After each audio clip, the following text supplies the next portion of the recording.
time and resources to invest into it, there's nothing that'll give you as much volume as this. And that's important over a course of a year or 5 years or 10 years. And that's the time frame you have to think when you're thinking about winning a world championships. You have to think, I'm going to win a world championships in 5 years. And in order to do that, I'm going to have to do more work than everybody else. And the way to do more work is to do less work, more often, more precisely. But even if you don't have the time for training 3 days, right. 3 times a day, sure. you would still stick to the same system. It's very important to be flexible, okay?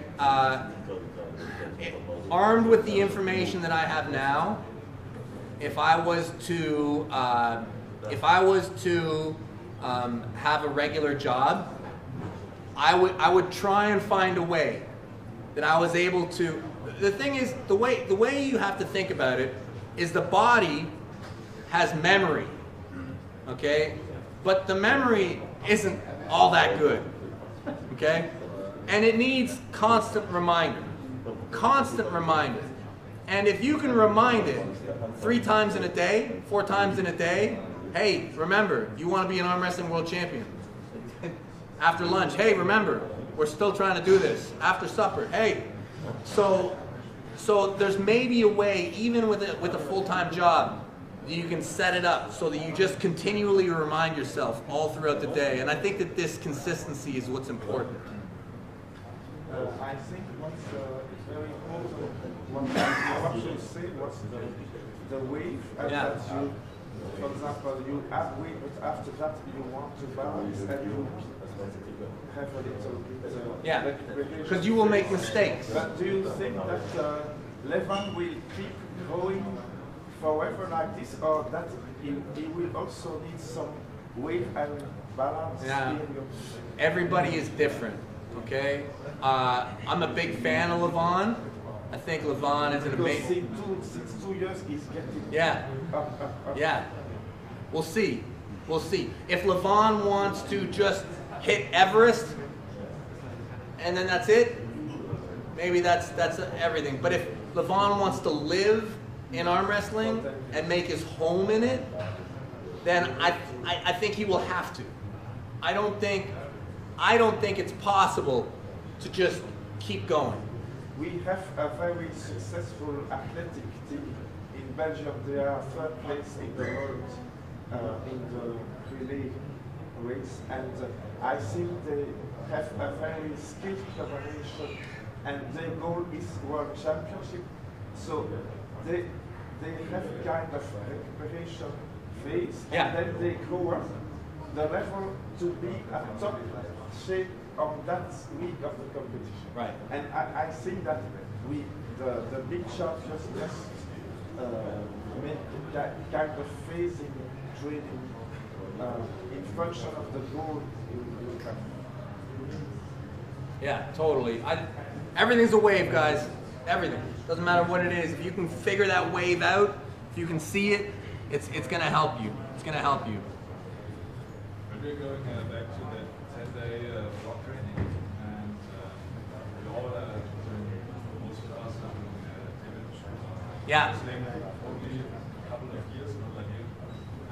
Should we still do it, like 10-day blocks without arm wrestling at the table? What do you think is like a periodization before the competition? You should do it like 4 weeks, 5 weeks before? I think that so long as you have your goal in mind, you're probably going to be able to answer that even better than I am going to be able to. Okay? Table time is really important. Okay? Table training, sport training is really hard to balance into a strength training program. Very, very difficult. Okay? I've been arm wrestling a very long time, and my tendons are pretty conditioned to table work. Okay? So I'm able to be on the gym now on days that I do my table training and the following day. But I do remember that it wasn't always like that. I get it. Okay? I think it should be something that you strive for, because I do think, again, it's the way you get the most volume possible. But the reality is sometimes your tendons can't handle it. They just can't. Like sometimes after a hard table session, the tendons just can't do it, right? That first of all is an indication that you might need to adjust your table training, okay? If you can't do it, that's probably an indication that you might be doing something wrong. You might be pulling in bad form. We haven't talked a lot about table training. We've talked a lot about getting stronger, which is super important. But table training is see, Florian, inside arm wrestling, outside arm wrestling. Yeah. I just use your picture as an alibi for my wife. Yeah. Very good. Yeah. Thank you so much. See you guys. Thank you. What was table training? Table training and Right. strength training. Okay. We've talked a lot about strength training, table training. Super, super important. You need to train on a table, and you need to have the stronger person hold and the weaker person work. This is the most important way to make your whole team get stronger. Okay? If all you care about is you, which is not probably a good strategy, and you go around whacking people, you're probably going to be fine. But anytime anybody is losing on an arm wrestling table, it's probably in bad form. And it's probably going to hurt. And it's probably going to cause a whole lot of inflammation in your arm. Okay? I really think about going like 2 or 3 times a week at the table and doing rehab after the table training. Yeah. And just like that. I think that's great. I think that this is a fine way to train, and I think you're going to become a very good arm wrestler training that way. I've done this system for a long time, okay? Can you do that before you were like stuck? Yeah, and that's a tough question, okay? Look, I think one of the best way to get good when you first start is to really become a great arm wrestler, okay? And that's just going to take you being on the table with a good team, okay? I talk a lot about strength right now because that's where I'm at in my phase, okay? I'm in a place now where I can arm wrestle really good, okay? What's missing for me is that top end horsepower. But at the beginning, that technical expertise is going to go so far. And yeah, you're going to benefit a ton from good table practice with good people, doing different pressures, different moves, getting comfortable everywhere, having fun, playing games, and then getting healthy so you can do it again. And you'll go far that way. You'll go very, very far. I mean, a long way. But there's going to come a point when you can do everything perfect, but you just need to be a little bit stronger. And then this block training can take you to another level, okay? But, I mean, I've run exactly the system that you're talking about. I've run it for years of my life with great benefit. So it's great. What did John say? Did he do? Now I'll tell you, I don't always believe what John Brzezinski says. I don't always believe it. I know nobody believes it. If you not, I don't really believe everything that John Brzezinski has said about his training. I don't believe that he's trained 1 time a week and just I just don't. But he did many. He did many what? Competitions, didn't he? Yes, he did. He did a lot of competitions. Yeah. Look, there's a ton of strategies that work. There's a lot of strategies that work, and the most important thing is that you believe in your strategy. And if you're making gains, well, your strategy is working, okay? And I have run a lot. I've run a lot of different strategies. I've done, throughout the course of my career, I've done exclusive table training for months at a time. I've done training where I've only done cup, and that's it. For months at a time. I've done full body, I've done CrossFit, I've done, you name it, I've basically tried it. They all can have benefit. And what do you think about Michael Todd's training, and would you ever try it? Michael Todd's training, in my opinion, from what I see on YouTube, is geared primarily heavily towards supermatch style arm wrestling. Now, I also think it's geared heavily towards King's Move style arm wrestling. And what that means is, so Michael Todd is very much a specialist. King's Move specialist, endurance specialist, and 3 out of 5 specialist. Okay, so super match. So that's what he's really good at. So everything is a circuit. I don't think it's accurate myself. I believe that you just, whatever you do, you get better. I feel like this is a golden rule for all life. Whatever you do, you get better at. So you should just try and replicate whatever you believe you're going to have to do as closely as possible. And I don't believe doing a 7-minute or 8-minute circuit is anything that the match ever looks like. I mean, I know that he's had some ridiculously long matches, so maybe that's, but I don't think that that's what it should look like. But the thing is, he's not sweating like other guys, and it will be interesting when you fight him to make him sweat. It'll be very interesting. It'll be very interesting because he believes he's right and I believe I'm right. So we'll see. I think that superior strength is what's really important. That's what I believe. My training looks more like strength training. His looks more like circuit training. I've done the circuit training stuff. I've done it. I've faced people that's made me realize that when done correctly, endurance isn't going to matter. You know, if you have the strength to put somebody in a disadvantaged position, they're going to be so inefficient that it doesn't matter how conditioned they are, it's not going to work. So I don't think there's any way around strength in this sport. I have one question about your whole career. You haven't been competing much in Slaughter Tour or any double elimination competitions. Was it because you realized that you're better in super matches, or why is your career more focused on super matches than on double elimination like WAF? I know you have been competing in WAF. Long ago. Yeah. Long ago. Why did you stop going to Zloty or? Well, I never actually went to Zloty, ever. I mean, why did you stop going to those kind of competitions? Why did I stop going to WAF? I mean, why did you stop going on competitions that have a tournament style? Like, well, I did WAL when that was a tournament style. Yeah. The way that I try and live my life is in everything I'm looking to try and make the biggest and best future possible. Okay, in every one of my choices. When I think about what's next, I want it to be something that I want to do, and there's a lot of things that make something great. Okay, now go back to WAF. I was pulling WAF in like 99 and 2000. This is when I was in the regular forces. Okay, regular forces sponsored me.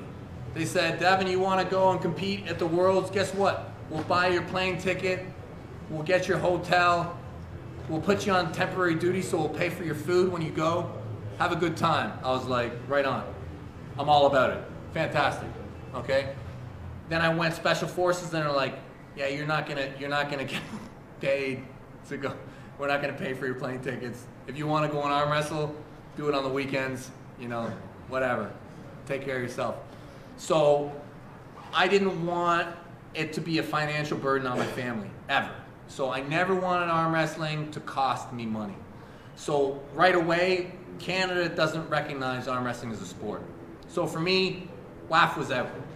There was no financial way that WAF made sense for me outside of some very obscure way that I could maybe shift things. Okay, so right away I started only pulling things that made me money. Okay, so if it was a pro tournament, Mike Gould Classic, super match where there was money on the line, that was great for me. I could go, it wouldn't cost my family anything. This was great.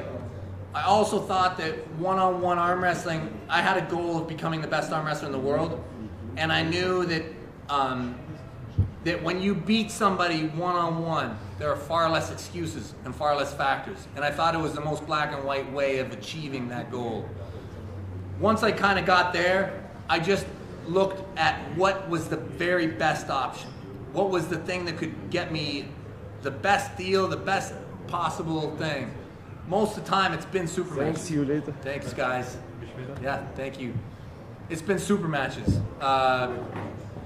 But when WAL switched to tournaments and they were paying $20,000 for first prize, it was tournaments. So whatever I think is the highest prize in arm wrestling, that's where you'll see me if I'm able to do it. Zloty for me never quite met the criteria.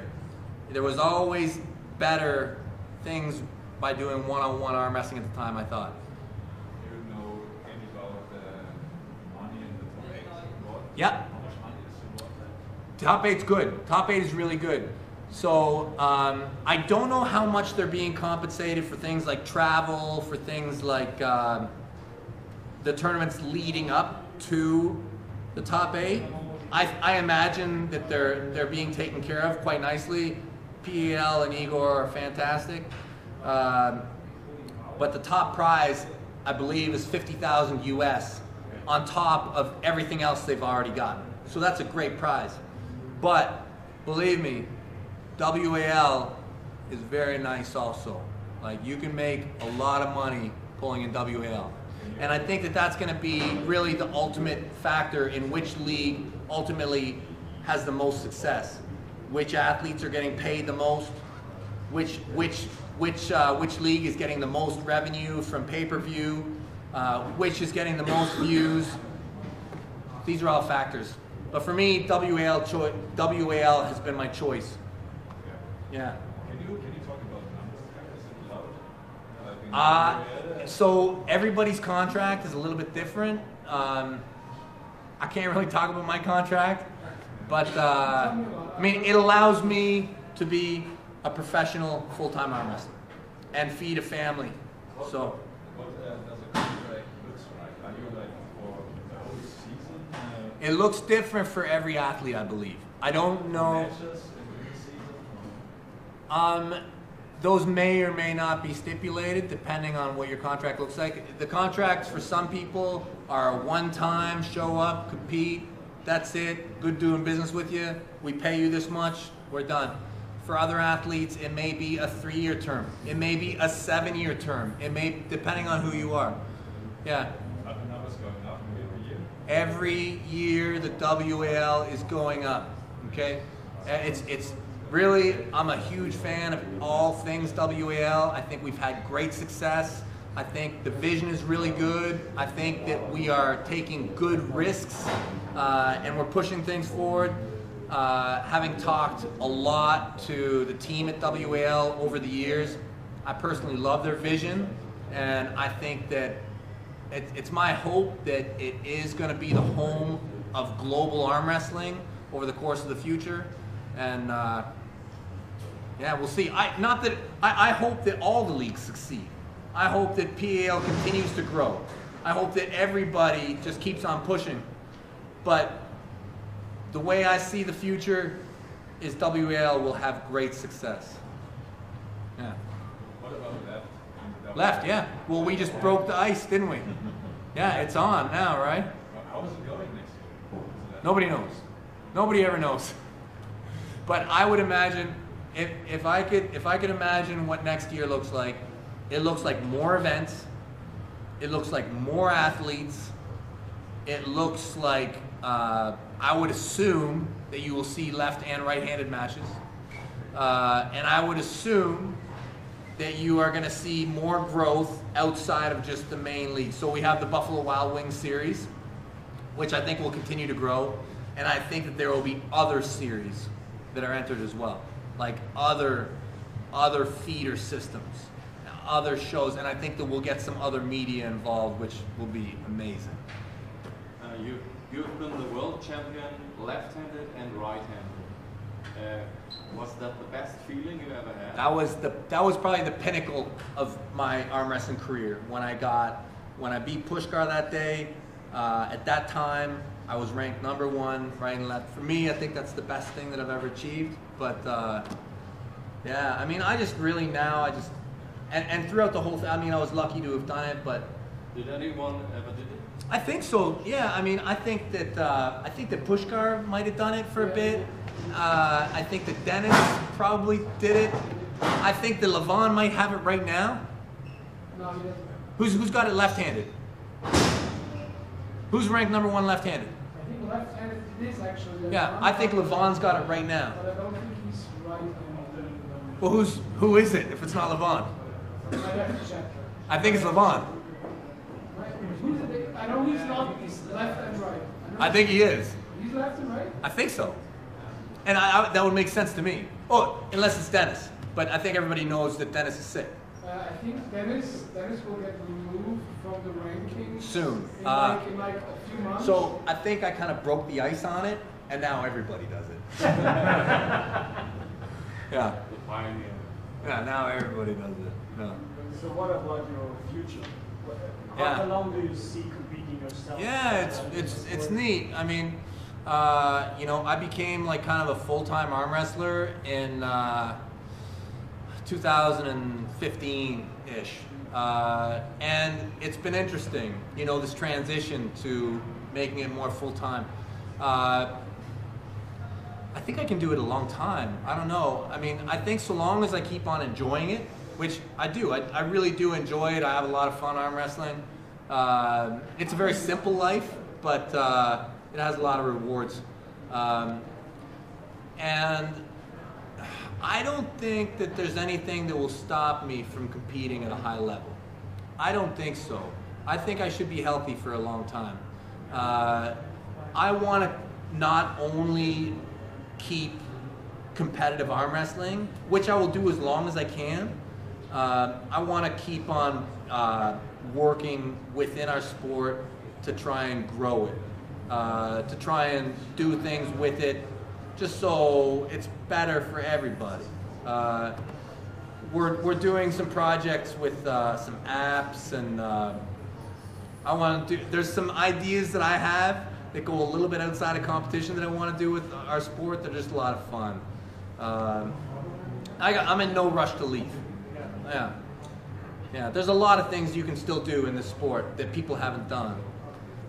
If we are already talking about the future, how about we talk a little bit about your baby, Freedom Arm Wrestling? Yeah. While we're at it, Yeah. I think it's an interesting subject. Yeah, I'm glad you brought that up. Yeah. Okay. Please, Yeah. Please tell us a little bit about that, because when we were talking about this yesterday, I think you had a lot of interesting points. I'm glad you brought that up. So, arm wrestling, there's a lot of different types of arm wrestling. I feel like on the far side, you've got WAF, PAL, you know, WAL is kind of more crazy and wild. You guys, I don't know if you follow Arm Sumo. It's even more open. It's not so crazy, but it's a more open sport. And then, to me, we've got Freedom. Okay, Freedom is an idea that I've put together just from trying to find the best parts of arm wrestling that I've enjoyed over the years, and to express it as an arm wrestling sport on the table.